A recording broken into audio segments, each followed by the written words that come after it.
¿Alguna vez te pasó de sentirte muerto en vida porque perdiste a la persona que más amabas? Te sentías uno con esa persona, pero ya no está más y perdiste la dirección de tu vida. Emocionalmente te sentís destruido y hasta por momentos crees que nunca más vas a ser feliz. El tiempo pasa y simplemente no sabes cómo volver a recuperar la plenitud. Cargas con una mochila que no sabes cómo soltar. Estuve ahí y sé perfectamente lo que se siente. El duelo es algo que inevitablemente todos vamos a tener en la vida, pero lamentablemente nadie nos enseña cómo navegar este proceso tan desafiante. Por eso en este video te voy a enseñar las 3 claves que me ayudaron a convertir el proceso de duelo de perder a la persona que más amaba en el mejor regalo que me dio la vida. Estas son las 3 claves que hubiese amado que me digan en el momento que me divorcié, porque siento que me hubiesen ahorrado años de dolor de cabeza. Clave número 1: el tiempo por sí solo no cura las heridas. Hace unos años pasé por un difícil proceso de divorcio, de perder a la mujer que creía que era el amor de mi vida. Habíamos estado juntos desde que éramos chicos, desde que éramos adolescentes. La conocí cuando tenía 19 años y básicamente que fuimos creciendo juntos, convivimos, viajamos, hasta que después finalmente nos casamos. Llevábamos una vida que de afuera parecía perfecta, pero en el momento que descubrí la espiritualidad, la meditación y empecé a caminar por un camino de autoconocimiento, mis prioridades empezaron a cambiar y poco a poco la relación empezó a tomar rumbos distintos. Finalmente un día, 6 meses después de habernos casado, me despertó a la mañana y me dijo: no puedo más sostener esta relación, me voy a hacer un bolso y cuando vuelva del trabajo me voy a ir a la casa de mis padres. Ese momento para mí representó una muerte emocional. No solamente se estaba yendo la persona que más amaba, sino que con ella se estaba muriendo para mí toda una identidad. Las primeras semanas de la separación estaba destrozado, no podía trabajar, no podía mantenerme en pie, me sentía aturdido y no tenía dirección. Habíamos planeado toda la vida juntos y ahora que ella ya no estaba, me sentía en el limbo, me sentía perdido. No tenía ni idea qué hacer, me sentía muy mal y me anoté en una terapia, iba una vez por semana, pero mi primera estrategia fue esperar, darle tiempo con esta idea de que las cosas se van a ir acomodando solas. Fue una pésima estrategia y creo que es el error en el que cae el 99% de las personas. El paso del tiempo por sí mismo no va a generar ningún cambio, nada más te va a volver más miserable. Esperar a que las cosas se acomoden solas no tiene ningún sentido. El gran punto está en tomar responsabilidad activa sobre el proceso y liderar la recuperación por vos mismo. Clave número 2. Detrás del dolor hay un gran regalo oculto. A corto plazo lo vas a sentir como el fin del mundo. Yo me acuerdo que había días que simplemente miraba para arriba y decía: ¿por qué, Dios? ¿Por qué me pasa esto a mí? Pero en el largo plazo, y si haces bien el trabajo, vas a darte cuenta que fue el mejor regalo que la vida te había podido dar. Esperar como si nada que las semanas pasen para que todo se acomode no hacía ningún efecto y lo único que hacía era hacerme más miserable, porque veía cómo ella iba rehaciendo su vida, cómo las personas avanzaban y yo no. Yo emocionalmente me sentía atascado en el pasado. Inclusive cometí otro error que es, no sé, había estado 8 o 9 años en pareja, entonces me bajé Tinder, empecé a salir con otras personas, de repente volví a estar libre para el mercado, como me decían mis amigos, ¿no? Me decían: boludo, o sea, estuviste 8 años en pareja, no sé qué, estás solo por primera vez, salí con citas, conocí chicas, no sé qué. No funcionaba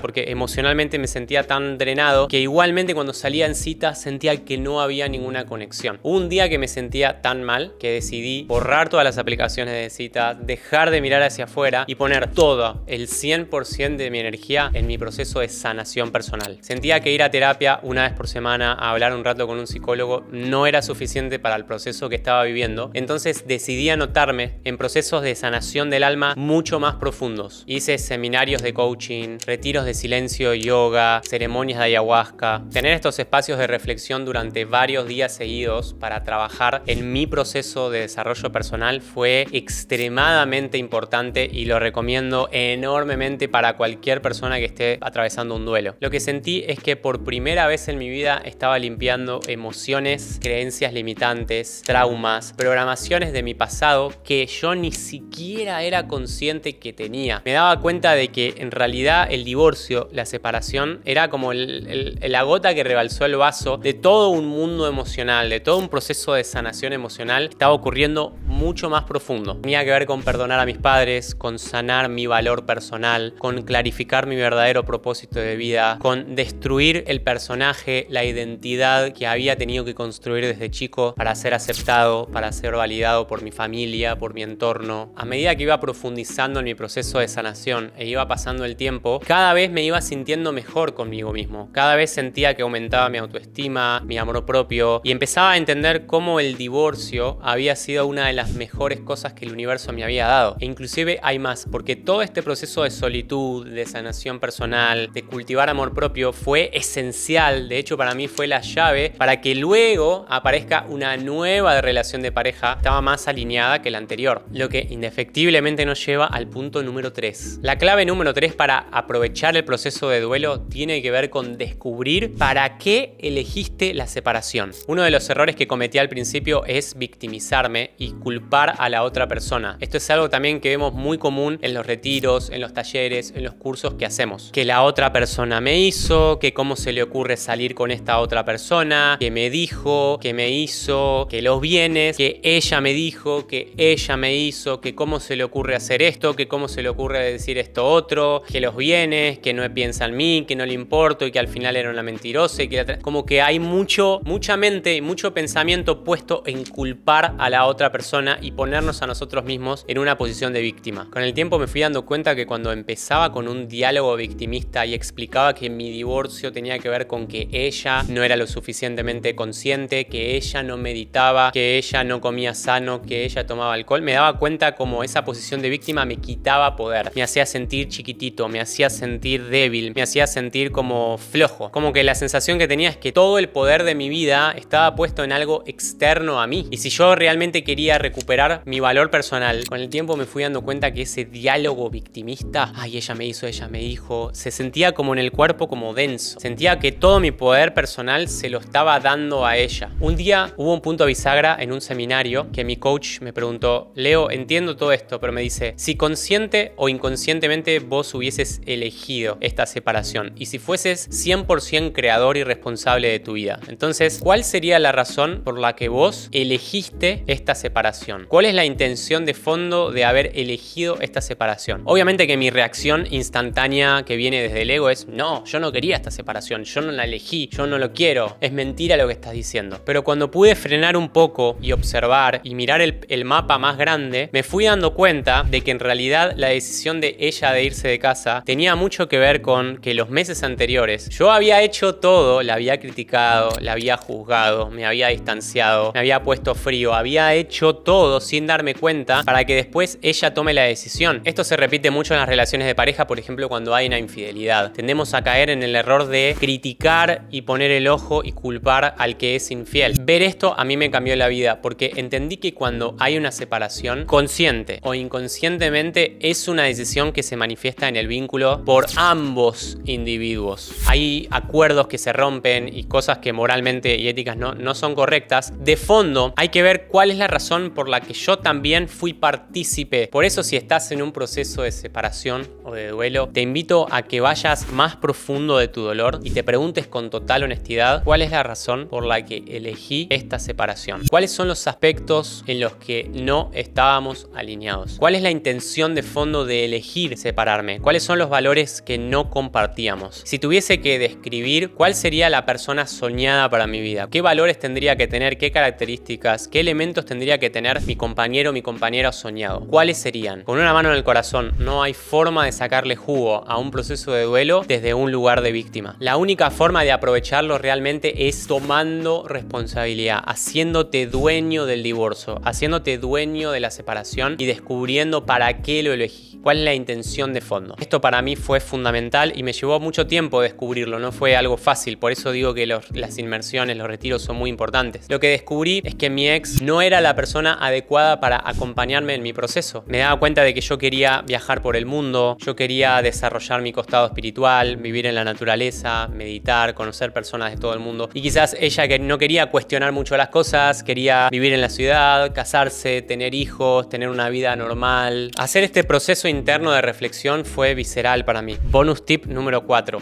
Aceptá tus emociones. Indefectiblemente, cuando te separás de una persona que realmente amás, vas a sentir dolor, no hay otra. Digamos que los seres humanos no somos tan hábiles para aceptar las emociones negativas y tendemos a buscar distracciones u otros objetos para no sentir todo ese dolor. La mayor distracción que veo en los procesos de duelo es, ni bien te separás, ya empezar a salir con otras personas. Empezás a estar en Tinder, en Instagram, con las personas del gimnasio, con eventos, con citas con amigos que te recomiendan. Nos distraemos con trabajo, nos distraemos con Netflix, nos distraemos saliendo con amigos. Pero cuando estamos siempre hacia afuera y no le damos tiempo al cuerpo para sanar, lo único que estamos haciendo es postergar el proceso de duelo y hacer que esas emociones se queden estancadas en nuestro organismo. Una herida psicológica por una separación es similar a una herida en la piel. Necesita cuidado y necesita tiempo para sanarse. Por eso, algo que para mí fue fundamental es darme el tiempo para procesar mis emociones. Habían fines de semana que simplemente quería quedarme en mi casa tirado, llorando, leyendo un libro, mirando algún video de YouTube, solo. En vez de estar buscando el placer y la distracción hacia afuera, necesitaba escuchar a mi cuerpo y darle a mi cuerpo lo que necesitaba para procesar esas emociones. Fue fundamental para mi recuperación. La conclusión de toda esta historia es que el universo siempre juega a tu favor. Sé que esto puede sonar incómodo, molesto, incierto, pero créeme, si haces el trabajo de sanación, vas a encontrar el tesoro del otro lado del arcoíris. Espero que todo esto te haya servido, te mando un abrazo grande y nos vemos en el próximo video.